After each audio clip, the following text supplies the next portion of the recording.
ಇಡೀ ಭಾವತೀರಯಾನದ ತಂಡದ ಬಗ್ಗೆ ಏನು ಹೇಳ್ತಾರೆ ಕೇಳೋಣ. ಮಾಧ್ಯಮ ಮಿತ್ರರಿಗೆಲ್ಲ ಹೃತ್ಪೂರ್ವಕ ಧನ್ಯವಾದಗಳು ಬಂದಿರೋದಕ್ಕೆ. ಹಾಗೆ ನಿಮ್ಮ ಪ್ರೋತ್ಸಾಹ ನಮಗಿರುತ್ತೆ ಅಂತಲೂ ನಾನು ನಂಬ್ಕೊಂಡಿದ್ದೀನಿ.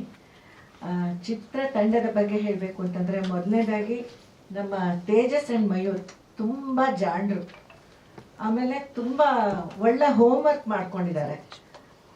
ಎಲ್ಲೂ ಅವರಿಗೆ ಯಾವುದೇ ಕನ್ಫ್ಯೂಷನ್ ಇರಲಿಲ್ಲ. ಚಿತ್ರೀಕರಣದ ಸಮಯದಲ್ಲಿ ತಮಗೇನು ಬೇಕೋ ಅದರ ಬಗ್ಗೆ ಅವ್ರಿಗೆ ಸ್ಪಷ್ಟತೆ ಇತ್ತು. ಆಮೇಲೆ ನಾವೇನು ಇಷ್ಟು ವರ್ಷ ಆಗಿದೆ ಕಲಾವಿದರು ಬಂದು ಇವ್ರಿಗೆ ಹೇಗೆ ಹೇಳೋದಪ್ಪ ಅನ್ನೋ ಯಾವ ಹಿಂಜಕ್ಕೇನೂ ಇರಲಿಲ್ಲ. ಅವ್ರಿಗೆ ಎಂಥ ಒಂದು ಭಾವನೆ ನಮ್ಮಿಂದ ವ್ಯಕ್ತಪಡಿಸ್ಬೇಕಾಗಿತ್ತೋ ಅದನ್ನು ಸ್ಟ್ರಿಕ್ಟಾಗಿ ನಮ್ಮಿಂದ ತೆಗೆಯೋ ಪ್ರಯತ್ನ ಪಟ್ಟಿದ್ದಾರೆ. ನಾವು ಅವರನ್ನು ತೃಪ್ತಿಪಡಿಸೋದಕ್ಕೆ ನಾವು ಕಷ್ಟಪಟ್ಟಿದ್ದೀವಿ. ಯಾಕಂದರೆ ನಾವು ನಮ್ಮ ಒಂದು ಹಳೆ ತಲೆಗಳಿರುತ್ತಲ್ಲ, ಅವ್ರಿಗೊಂದು ಅಡ್ಡಗೋಡೆ ಇರುತ್ತೆ, ಏನೋ ನಾವೇ ತುಂಬ ಚೆನ್ನಾಗಿ ಮಾಡಿಬಿಡ್ತೀವಿ ಅಂತ. ನಾನು ನನ್ನ ವಿಷಯ ಹೇಳ್ತಿದ್ದೀನಿ ಅಷ್ಟೇ, ಎಲ್ಲರ ವಿಷಯನೂ ಹೇಳ್ತಿಲ್ಲ. ಆ ಒಂದು ಯಾವುದೋ ಎಲ್ಲ ಕಾಲದಲ್ಲೂ ಎಲ್ಲ ವಯಸ್ಸಲ್ಲೂ ಎಲ್ಲನೂ ಕಲ್ತ್ಕೋಬಹುದು ಅನ್ನೋಕ್ಕೆ ಇವರೇ ಸಾಕ್ಷಿ. ನಾನು ಎಲ್ಲ ಮರ್ತ್ಬಿಟ್ಟೆ, ನನ್ನ ಈ 31 ವರ್ಷದ ಅನುಭವನ ಎಲ್ಲ ಮರ್ತ್ಬಿಟ್ಟೆ. ಮತ್ತೆ ಹೊಸದಾಗಿ ಸ್ಟೂಡೆಂಟ್ ಆದೆ. ಇವ್ರ ಕೈಯಿಂದ ತುಂಬ ವಿಷಯಗಳನ್ನ ನಾನು ಕಲ್ತ್ಕೊಂಡೆ. ಎಷ್ಟೋ ಸತಿ ನಾವುಗಳು ಓವರ್ ಆ್ಯಕ್ಟಿಂಗ್ ಮಾಡಿಬಿಟ್ಟಿರ್ತೀವಿ, ನಮಗೆ ಗೊತ್ತಿರಲ್ಲ ಅದು. ನಮ್ಮ ಪ್ರಕಾರ ನಾವು ತುಂಬ ಚೆನ್ನಾಗಿ ಮಾಡಿರ್ತೀವಿ, ನಾವು ಒಂದು ಆತ್ಮವಿಶ್ವಾಸದಲ್ಲಿ ಮಾಡಿರ್ತೀವಿ. ಆದರೆ ಇವ್ರ ಜೊತೆ ಕೆಲಸ ಮಾಡಿದಾಗ ಎಂಥ ತಪ್ಪು ಕಲ್ಪನೆಯಲ್ಲಿದ್ದೆ ನಾನು. ಇದೆಲ್ಲ ನಾನು ಏನು ಮಾಡ್ತಿದ್ನೋ ಇರಬಹುದು, ಜನರ ಮೆಚ್ಚುಗೆ ಗಳಿಸಿರ್ಬೋದು, ಬಟ್ ಇದು ಒಂದು ಎಕ್ಸ್ಟ್ರಾರ್ಡಿನರಿ ಒಂದು ಕೆಲಸವನ್ನ ಇವರು ನಮ್ಮಿಂದ ತೆಗೆಸಿದ್ದಾರೆ. ಏನೇ ನಿಮ್ಗೆ ಇಷ್ಟ ಆದರೂ ಆ ಕ್ರೆಡಿಟ್ ಅವರಿಬ್ಬರಿಗೂ ಹೋಗಬೇಕು. ಯಾಕೆಂದ್ರೆ ಎಲ್ಲೂ ಅವರು ಕಾಂಪ್ರಮೈಸ್ ಅನ್ನೋದನ್ನು ಮಾಡ್ಕೊಂಡಿಲ್ಲ. ಅಷ್ಟು ಚೆನ್ನಾಗಿ ಅವರು ನಮಗೆ ಪ್ರೋತ್ಸಾಹನೂ ಕೊಡ್ತಾಯಿದ್ರು. ಹಾಗಂತ ಎಷ್ಟೋ ಜನ ಕೂಗಾಡ್ಕೊಂಡು ಸಿಡ್ಕಾಡ್ಕೊಂಡು ಡೈರೆಕ್ಟ್ ಮಾಡ್ತಾರೆ, ಅದೆಲ್ಲ ಅವರ ಜವಾನರಲ್ಲಿ ಇರಲಿಲ್ಲ.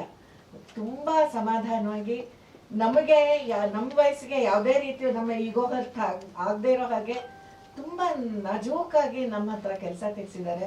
ಅದಕ್ಕೆ ನಾನು ಅವರಿಬ್ಬರಿಗೂ ಧನ್ಯವಾದಗಳು ಹೇಳ್ತೀನಿ. ಮತ್ತು ಮಯೂರ್ ಸಂಗೀತ ನನ್ನನ್ನು ಯಾವುದೋ ಲೋಕಕ್ಕೆ ಕರ್ಕೊಂಡು ಹೋಗ್ತಿದ್ದೆ. ನಾನಂತೂ ಆ 2 ಹಾಡುಗಳನ್ನು ಅದು ಎಷ್ಟು ಸತಿ ಕೇಳಿದ್ದೀನೋ ಗೊತ್ತಿಲ್ಲ. ಈ ದಬಾ ದಬಾ ಅಂತ ಈ ಕಾಲದ ಹಾಡುಗಳನ್ನು ಕೇಳಿ ಕೇಳಿ ಕಿವಿ ಮೇಲೆ ರಾಚೋ ಅಂತ ಹಾಡುಗಳನ್ನು ಕೇಳಿ ಕೇಳಿ ಸಾಕಾಗಿ ಹೋಗಿತ್ತು. ಮಯೂರ್ ಅವ್ರ ಹಾಡು, ಸಂಗೀತ, ಸಾಹಿತ್ಯ ಕೂಡ ಅದು ಎಷ್ಟೋ ಅರ್ಥಪೂರ್ಣವಾಗಿದೆ. ಮತ್ತು ಸಿನಿಮಾ ಸಂಭಾಷಣೆಗಳು ಕೂಡ ನಮಗೆ ಹೇಳೋಕ್ಕೆ ಕಷ್ಟ ಆಗ್ತಿರ್ಲಿಲ್ಲ, ಯಾಕೆಂದರೆ ನಮ್ಗೆ ಅದು ಅರ್ಥ ಆಗ್ತಾ ಇತ್ತು. ನಮಗೆ ಕನ್ವಿನ್ಸ್ ಆಗದೆ ನಾವು ಅದನ್ನು ಆಡಿಯನ್ಸ್ಗೆ ಕನ್ವೆ ಮಾಡೋಕ್ಕಾಗೋದಿಲ್ಲ. ಹಾಗಾಗಿ ಈ ಸಂಭಾಷಣೆಗಳು ಹೇಗಿತ್ತು ಅಂತಂದರೆ ಸಹಜವಾಗಿಯೇ ಇದೆ. ಒಂದು ಅಣುವಿನಲ್ಲಿ ಮಹತ್ತನ್ನು ಹೇಳ್ತಾರಲ್ಲ, ಆ ಥರ ಸಂಭಾಷಣೆಗಳು ಮಾಮೂಲಾಗಿ ಮಾತಾಡೋ ಥರನೇ ಇದ್ರೂ ಅದ್ರೊಳಗೆ ಏನೋ ತುಂಬ ದೊಡ್ಡ ವಿಷಯಗಳನ್ನ ಅವ್ರು ಹೇಳಕ್ಕೆ ಪ್ರಯತ್ನ ಪಟ್ಟಿದ್ದಾರೆ. ಹಾಗಾಗಿ ಸಂಭಾಷಣೆ ಕೂಡ ತುಂಬ ಮನಮುಟ್ಟುವಾಗಿತ್ತು.